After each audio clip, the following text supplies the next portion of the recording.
Un quadcopter construit din piese comerciale ar putea costa câteva mii de dolari. O dronă de atac mai mare de unică folosință ar putea ajunge la 10 sau 20 de mii. Racheta lansată pentru a o opri ar putea costa 400 de mii de dolari la cel mai ieftin capăt și peste 3 milioane la cel mai scump. Această diferență a devenit una dintre cele mai dificile probleme ale apărării aeriene moderne. Fiecare interceptare reușită epuizează un stoc de arme care necesită luni pentru a fi refăcut și milioane pentru a fi înlocuit, în timp ce atacatorul are nevoie doar de un atelier și o listă de piese. Locust X3 de la AeroVironment este o încercare de a sparge acest tipar. Este un laser antidronă de a treia generație dezvoltat de Blue Halo, acum parte din AeroVironment, iar creatorii săi susțin că fiecare angajament costă mai puțin de 5 dolari în electricitate. Sistemul folosește un fascicul al unui laser cu stare solidă de 20 până la 35 de kW, menținut pe țintă timp de aproximativ 5 până la 7 secunde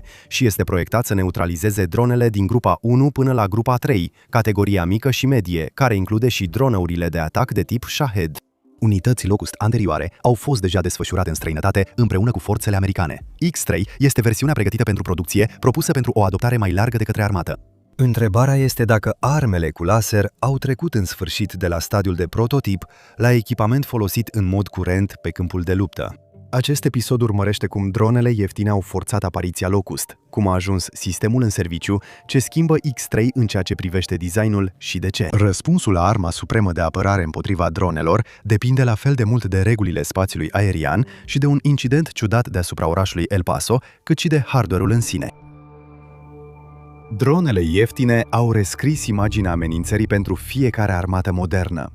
În Ucraina, ambele tabere lansează zilnic sute de drone mici pentru a ataca tranșee, vehicule și camioane de aprovizionare aflate mult în spatele frontului. Dronele de atac rusești Shahed 136 și Jaran 2, construite la un preț de aproximativ 20 până la 50 de mii de dolari fiecare, au lovit centrale electrice ucrainene, blocuri de apartamente și terminale de cereale în valuri de zeci de aparate odată.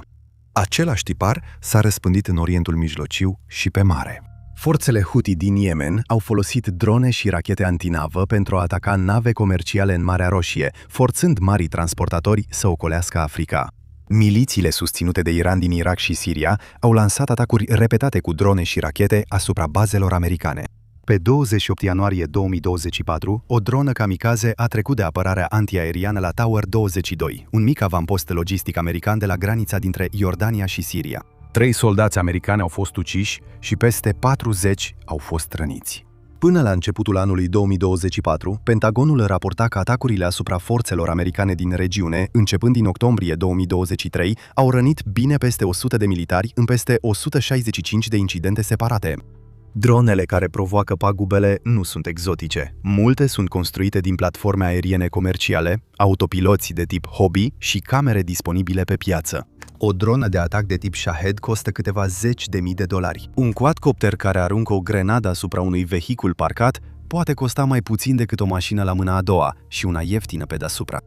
Armele folosite pentru a le opri au fost proiectate pentru un alt tip de luptă. Un interceptor Patriot, PUS-3, costă aproximativ 3 până la 4 milioane de dolari pe lansare. O rachetă AIM-9X Sidewinder, trasă de pe un avion de vânătoare, costă în jur de 400 de mii. Chiar și o rachetă Stinger portabilă depășește 100 de mii de dolari pe bucată, iar stocurile de Stinger ale SUA au scăzut atât de mult în timpul efortului de reaprovizionare pentru Ucraina, încât Raytheon a trebuit să repornească o linie de producție care fusese inactivă de ani de zile. Această diferență de preț creează o capcană pentru apărător. Dărâmarea unei drone de 20.000 de dolari cu o rachetă de 3 milioane de dolari înseamnă că câștigi confruntarea, dar pierzi campania de uzură din spatele ei. Să tragi 100 de rachete Patriot asupra a 100 de drone Shahed. Iar apărătorul a cheltuit 300 de milioane de dolari pentru a distruge poate 2 milioane de dolari din echipamentul atacatorului, consumând în același timp interceptori care durează ani de zile să fie înlocuiți. Rezervele de muniție se epuizează mai repede decât pot fabricile să le reumple. Distrugătoarele marine americane care operează în Marea Roșie au lansat în mod repetat rachete SM-2 și SM-6, fiecare costând între 2 și 4 milioane de dolari, împotriva dronelor Houthi, construite pentru o fracțiune infimă din acest preț. Oficialii de rang înalt din marină au declarat public că acest raport de costuri nu este sustenabil pentru un conflict prelungit. Tunurile și sistemele de rază scurtă ajută, dar au propriile lor limite. Un Firelancer Fowling poate angaja ținte apropiate la un cost redus pe rundă, dar raza sa eficientă este scurtă și rezerva de muniție este limitată. Vehiculele mobile de apărare antiaeriană pot transporta doar câteva rachete înainte să fie nevoie să se retragă pentru realimentare. Ceea ce au cerut comandanții este o armă de apărare punctuală, care să poată trage continuu, fără să aștepte un convoi de realimentare cu rachete, care costă puțin pe fiecare lovitură și reacționează în câteva secunde, nu în timpul necesar pentru a roti un lansator și a porni o secvență de lansare. Un laser cu energie mare se potrivește acestei descrieri, cel puțin pe hârtie. Locust este una dintre primele încercări de a-l face potrivit și pe câmpul de luptă, de la visul cu laser la unealta de pe câmpul de luptă. Armata SUA urmărește armele laser cu energie mare încă din anii 1970. Laserul chimic avansat cu infraroșu mediu de la White Sands a doborât rachete Sidewinder în 1980. Programul laserului aeropurtat a zburat cu un laser chimic de clasă megawatt pe un Boeing 747 modificat în anii 2000 și a reușit să distrugă o rachetă balistică aflată în faza de boost în zbor în 2010. Ambele eforturi au demonstrat că ideea de bază funcționează. Ambele au fost însă prea mari, prea toxice sau prea costisitoare pentru a fi folosite ca arme practice.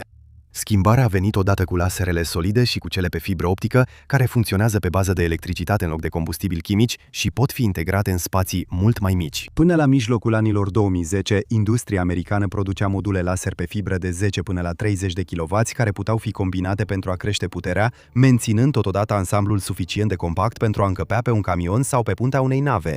Blue Halo, o firmă de apărare cu sediul în Arlington, formată în 2020 prin fuziunea mai multor companii tehnologice mai mici, s-a concentrat pe transformarea acestor module într-o armă antidronă. Rezultatul a fost Locust.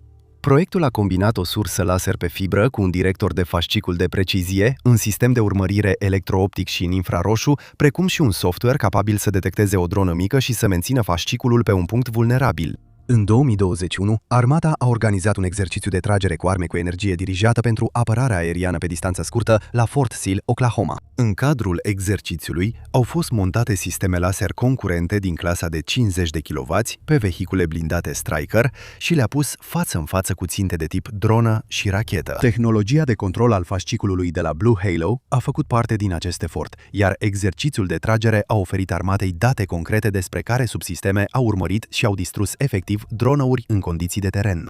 În aprilie 2022, Blue Halo a livrat primul sistem de armă laser Locust către programul armatei pentru laser de mare energie paletizat, cunoscut sub numele de PHL. Unitatea a fost construită în jurul unui fascicul de din clasa de 10 kW, montat pe un palet transportabil, care putea fi instalat într-o locație fixă și alimentat de la un generator. PHL a fost un efort de implementare rapidă menit să pună un laser funcțional în mâinile soldaților, în loc să aștepte o specificație de producție perfectă. Testarea lor s-a mutat la Huma Proving Ground din Arizona, unde sistemul a urmărit și a doborât mai multe ținte aeriene fără pilot în cadrul unei serii de teste. Activitatea de la Huma a acoperit detectarea și transmiterea țintelor de la radare externe, predarea urmăririi autonome către propriile optice ale laserului și timpii de expunere necesari pentru a doborî diferite tipuri de drone. În noiembrie 2022, armata a desfășurat discret o unitate PHL bazată pe Locust la o bază americană din Orientul Mijlociu.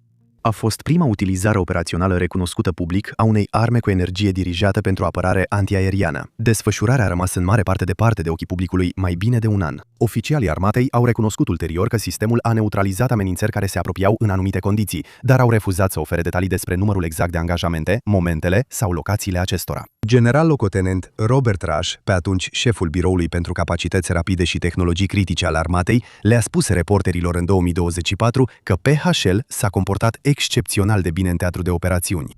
Acea performanță operațională a schimbat modul în care restul industriei de apărare îl privea pe Locust. În noiembrie 2024, AeroVironment, compania din California cunoscută mai ales pentru muniția rătăcitoare Switchblade și drona lansată manual Raven, a anunțat un acord de achiziție a Blue Halo într-o tranzacție integral în acțiuni evaluată la aproximativ 4,1 miliarde de dolari. Tranzacția s-a finalizat în mai 2025. Locust a trecut din linia de produse a unui dezvoltator specializat în portofoliul de energie dirijată al unuia dintre cei mai mari furnizori americani de sisteme fără pilot, cu X3 deja în dezvoltare ca următoarea generație. AeroVironment a prezentat Locust X3 la simpoționul Alcera Global Force din Huntsville, Alabama, în martie 2026. Compania l-a descris ca fiind versiunea din a treia generație gata pentru producție a familiei Locust, construită pe baza mai multor ani de date din teren de la unitățile PHL desfășurate și a feedback-ului direct de la soldații care le operează. Dacă sistemele Locust anterioare erau prototipuri pentru implementare rapidă, X3 este prezentat ca fiind configurația pe care armata o poate achiziționa în cantități mari. Arma în sine este un laser cu stare solidă din clasa de 20 până la peste 35 de kW. Valoarea exactă a puterii nu este publică, iar AeroVironment a confirmat doar că X3 se încadrează în acest interval și ar putea fi scalat la o putere mai mare în versiunile viitoare. Arhitectura exactă a laserului și metoda de combinare a fasciculului nu au fost detaliate public. Mecanismul de neutralizare este termic. Sistemul menține fasciculul invizibil pe o zonă mică a dronei țintă timp de aproximativ 5 până la 7 secunde, încălzind acea zonă până când componentele critice cedează. Modurile obișnuite de defectare includ aprinderea combustibilului sau a bateriilor, topirea suprafețelor de control, arderea structurii aeriene lângă motor sau distrugerea căutătorului optic la o armă ghidată. Drona ia apoi foc, își pierde controlul și se dezintegrează în zbor. Fasciculul călătorește cu viteza luminii, astfel încât timpul de zbor de la emițător la o țintă aflată la câțiva kilometri distanță este 0. Angajarea nu este totuși instantanee, deoarece laserul trebuie să depună suficientă energie pentru a distruge ceva. Timpul de menținere aici este constrângerea principală. Un mic quadcopter aflat la distanță scurtă poate fi doborât destul de rapid. O dronă mai mare din clasa Shahed cu un cadru mai greu are nevoie de 5 până la 7 secunde complete, uneori chiar mai mult, cu raza menținută constant pe același punct, în timp ce ținta manevrează și platforma compensează.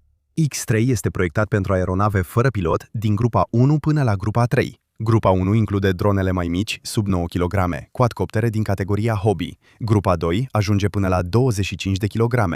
Grupa 3 ajunge până la 600 de kg și include dronuri de dimensiuni medii cu aripă fixă și drone de atac unidirecționale din clasa Shahed 136 și Jaran 2.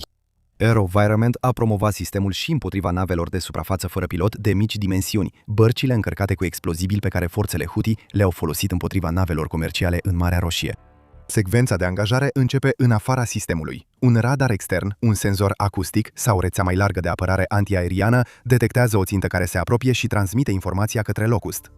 Sistemul își orientează optica electro-optică și în infraroșu către direcția indicată și achiziționează vizual ținta. Sistemul de urmărire de la bord se fixează pe țintă și urmărește drona pe traiectoria sa de zbor, în timp ce sistemul de control al focului calculează punctele de țintire și prezice unde pe fuselaj raza va produce cele mai rapide și mari daune. Acest strat software poartă denumirea AV Halo Pinpoint. Se ocupă de detectarea țintelor, clasificarea acestora pe baza unei biblioteci de tipuri cunoscute de dronăuri, prioritizarea amenințărilor atunci când mai multe drone sunt vizibile și recomandări automate de angajare. Operatorul stă în spatele unei console simplificate cu un ecran plat și un controller pe care Air Environment l-a comparat cu un gamepad standard de jocuri video. Alegerea de acolo este cu siguranță deliberată. Soldații mai tineri cunosc deja configurația, ceea ce reduce timpul de instruire. Operatorul poate supraveghea o angajare automată, poate suprascrie selecția țintei de către sistem sau poate prelua controlul manual complet al directorului de fascicul. X3 este construit conform standardelor abordării modulare cu sisteme deschise, cadrul Departamentului Apărării, pentru a menține principalele subsisteme interschimbabile. În termeni practici, fluxul radar, optica de urmărire, modulul laser în sine și software-ul de control al focului sunt toate definite prin interfețe publicate, nu prin conexiuni proprietare ale unui singur furnizor. O actualizare viitoare de tip bloc ar putea permite instalarea unor capete laser mai puternice sau a unui nou senzor, fără a fi nevoie de reconstrucția platformei în jurul acestora. AeroVironment Aerian a subliniat că X3 nu este un proiect științific. Hardware-ul folosește componente deja aflate în producție pentru unitățile PHL deja desfășurate, cu îmbunătățiri aduse directorului de fascicul, sistemului de răcire și interfeței operatorului, pe baza rapoartelor soldaților din misiunile din Orientul Mijlociu. Laserul care poate fi transportat. Astfel, X3 este construit în jurul unui nucleu comun care poate fi instalat pe mai multe platforme diferite, cu puține modificări aduse armei în sine. Directorul de fascicul, modulul laser, optica și electronica de control al focului sunt amplasate într-un pachet autonom care se montează pe orice platformă care îl transportă. Alimentarea și răcirea provin fie de la platforma gazdă, fie de la un pachet integrat de baterii și generator. Paletele PHL anterioare rămân configurația de bază pentru amplasamentele fixe. Aceste unități sunt montate pe o platformă transportabilă care poate fi transportat cu camionul la o bază, așezat pe o platformă solidă și conectat la un generator local într-o singură zi de lucru. Aceasta este versiunea care este în prezent desfășurată în Orientul Mijlociu. În august 2025, Air AeroVironment a livrat 4 prototipuri mobile Locust armatei pentru evaluare pe teren. 2 dintre ele sunt montate pe vehiculele de tip squat de infanterie, transportorul ușor pentru 9 soldați construit pe un șasiu de Chevrolet Colorado ZR2. Celelalte 2 sunt montate pe vehiculele tactice ușoare comune, înlocuitorul blindat mai greu pentru Humvee. Unitățile ISV montate pe ISV sacrifică blindajul pentru viteză și capacitatea de a fi parașutate, în timp ce versiunile JLTV transportă o capacitate mai mare de baterie la bord și pot susține cicluri de angajament mai lungi înainte de a avea nevoie de reîncărcare. Prototipurile mobile sunt destinate să testeze modul în care funcționează laserul în timp ce se deplasează împreună cu o forță de manevră, în loc să apere un perimetru fix. Vibrațiile, pătrunderea prafului și necesitatea de a stabiliza directorul fasciculului împotriva mișcării vehiculului sunt toate întrebări deschise la care armata dorește răspunsuri înainte de a se angaja într-o comandă de producție. Testul naval a oferit cea mai clară demonstrație a distanței pe care o poate parcurge sistemul de bază. În 2025, o unitate Locust paletizată a fost încărcată pe portavionul USS George H.W. Bush în timpul exercițiilor din Atlantic. Paletul a fost fixat pe puncta de zbor, a primit energie atât din banca proprie de baterii cât și din alimentarea navei și a angajat o serie de drone țintă lansate de navele de sprijin din apropiere. Potrivit unei declarații a marinei date de Air Environment, după test, sistemul a urmărit și a doborât cu succes mai multe droneuri pe parcursul ferestrei de angajare. Testul de pe portavion a contat, deoarece echipamentul implicat era în mare parte același care fusese folosit cu luni înainte pe un palet în deșert. Adaptarea acestuia pentru utilizarea la bordul navei a însemnat conectarea la alte surse de energie și sisteme de răcire, precum și revizuirea software-ului de țintire pentru o platformă maritimă aflată în mișcare. Capul laserului, directorul fasciculului și optica de urmărire au fost preluate fără a fi reproiectate. Acea portabilitate reprezintă argumentul practic pentru implementarea în masă a sistemului Locust. Un singur sistem calificat poate proteja o bază operațională avansată luni, poate fi folosit ca escortă într-un convoi pe un JLTV luna următoare și poate fi desfășurat pe un distrugător sau pe o navă amfibie pentru o misiune de asigurare a libertății de navigație după aceea. Fiecare integrare pe o nouă platformă necesită muncă de inginerie, însă arma de bază nu trebuie reproiectată pentru fiecare gazdă nouă. Dacă Air AeroVironment poate construi X3 în numărul la care se gândește armata, rezultatul ar fi un strat de protecție dislocabil de care pot beneficia bazele, coloanele de vehicule și navele de război. Acest strat nu ar înlocui rachetele sau tunurile. El ar funcționa sub acestea, ca nivelul ieftin de șoc al unei apărări stratificate. Problema cu apărarea cu laser. Acum, o rază laser pierde energie pe măsură ce călătorește prin aer, iar rata acestei pierderi depinde de ceea ce transportă aerul. Praful ridicat deasupra bazelor din deșert împrăștie raza. Fumul provenit de la clădiri în flăcări sau incendii îl absoarbe. Ceața, ploaia abundentă și ceața sărată care plutește deasupra apelor calde ale oceanului degradează raza de acțiune și energia care ajunge efectiv la țintă. Un laser de 30 de kW care poate arde prin structura unui Shahed la 4 km într-o zi senină ar putea avea nevoie ca ținta să fie mult mai aproape în condiții nefavorabile sau s-ar putea să nu reușească să transmită suficientă energie pentru a distruge ținta. Linia de vizibilitate este de asemenea cealaltă constrângere fizică importantă. Fasciculul călătorește în linie dreaptă, așa că orice se află între emițător și dronă blochează angajarea țintei. Canalele de scurgere, clădirile, vegetația și chiar curbura pământului la distanțe mai mari creează toate zone moarte. O dronă care zboară jos sau se strecoară printre depozite nu poate fi angajată până nu urcă la vedere. Unghiurile de abordare contează și ele, deoarece unele părți ale structurii unei aeronave sunt mult mai greu de străpuns decât altele, iar raza laser poate avea nevoie de un anumit unghi față de țintă pentru a ajunge la o componentă vulnerabilă. Capacitatea de angajare este aspectul unde afirmația despre magazia nelimitată trebuie citită cu atenție. Expresia se referă la muniție, nu la capacitate. Locust nu rămâne fără rachete pentru că nu lansează niciuna. Fiecare angajament consumă în continuare energie electrică din baterii sau generator, generează căldură reziduală pe care sistemul de răcire trebuie să o elimine și ocupă directorul de fascicul pe toată durata de acțiune. Un singur Locust are un fascicul și poate angaja o singură țintă la un moment dat. Dacă 20 de drone Shahed sosesc împreună deasupra unei baze, laserul poate să le neutralizeze pe rând, cu 5 până la 10 secunde pentru fiecare, însă câteva vor ajunge la țintă înainte ca fasciculul să ajungă la ele. Afirmația privind costurile merită aceeași analiză atentă. Suma de sub $5 reprezintă doar costul suplimentar al energiei electrice folosite într-o singură acțiune. Sistemul care livrează acea lovitură va rămâne totuși destul de scump. Generatoarele, optica de rezervă, întreținerea directorului de fascicul, sistemul de răcire, instruirea operatorilor și mentenanța la nivel de depozit se adaugă toate la prețul de achiziție. Argumentul economic rămâne valabil în comparație cu o rachetă care costă milioane pentru fiecare lansare, dar asta nu înseamnă că arma în sine este ieftină. X3 vine cu o avertizare suplimentară pe care unitățile PHL anterioare nu o au. Sistemele Locust, desfășurate în Orientul Mijlociu, au în spate luni de utilizare operațională și un istoric pe care armata l-a recunoscut în termeni generali. X3 este o configurație modernizată cu un director de fascicul îmbunătățit, un sistem de răcire revizuit și un nou software de control al focului. Iar aceste modificări trebuie încă validate prin programul de testare al armatei înainte ca sistemul să poată fi declarat calificat pentru producție la scară completă.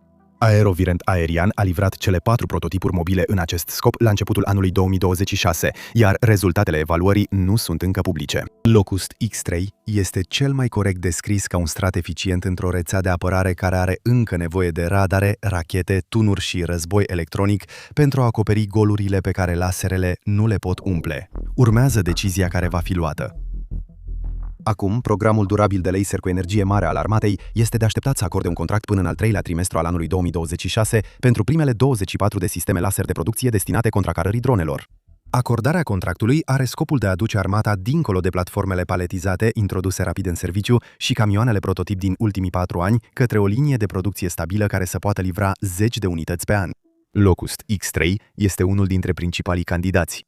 Air Environment poate indica unitățile PLE deja desfășurate în Orientul Mijlociu, cele 4 prototipuri mobile aflate deja în posesia armatei și o configurație pregătită pentru producție care nu necesită reproiectare suplimentară înainte de începerea fabricației. Competiția este reală.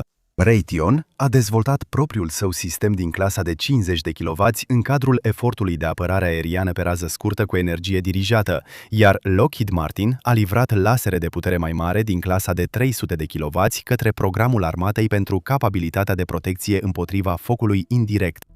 Epirus a introdus pe teren arma cu microunde de mare putere Leonidas, care folosește un impuls de frecvență radio-dirijată pentru a dezactiva mai multe drone simultan și oferă un răspuns la roiurile de drone pe care laserele nu îl pot asigura suficient de rapid.